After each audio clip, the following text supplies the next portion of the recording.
dormait pas la nuit. Pendant 2 ans, tu lui as perturbé son sommeil. Quand tes parents, à 4 heures du matin, ils sont levés pour aller travailler, pour t'acheter des vêtements. Quand lorsque tu es malade, ta mère, elle trouve pas le sommeil. Même quand tu as 30 ou 40 ans, si tu rentres à 1 heure du matin, ta mère, elle t'attend encore pour demander de tes nouvelles ou pour te préparer à manger. Qui va se comporter avec toi si c'est pas ta mère et ton père? Qui va se comporter comme ça avec toi? Et nous, on est gentils avec nos copains. À n'importe quelle heure, on répond à l'appel de nos amis qui nous demandent de l'aide, on les aide. Mais est-ce qu'on aide nos parents? Est-ce qu'on est à leur écoute? Est-ce qu'on leur donne du temps? Est-ce qu'on leur montre du respect?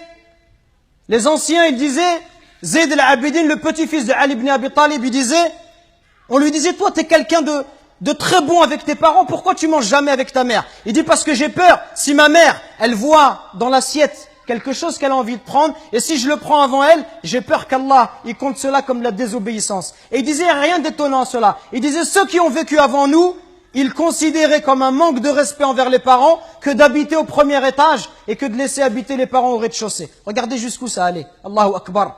Le simple fait d'être au-dessus de sa mère, au premier étage, sa mère au rez-de-chaussée, ils considéraient ça comme un manque de respect.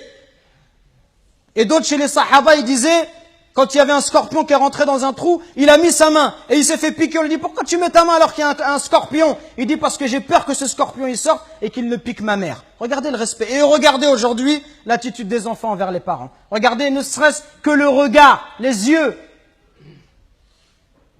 Wallahi mes frères, si nos parents ils invoquent contre nous, wallahi c'est pour nous le malheur dans la vie d'ici-bas et dans celle de l'au-delà. Allah Azza wa Jal, par l'intermédiaire du prophète alayhi salatu wassalam, il nous dit qu'Allah il a interdit le paradis. Interdit le paradis à celui qui désobéit à ses parents.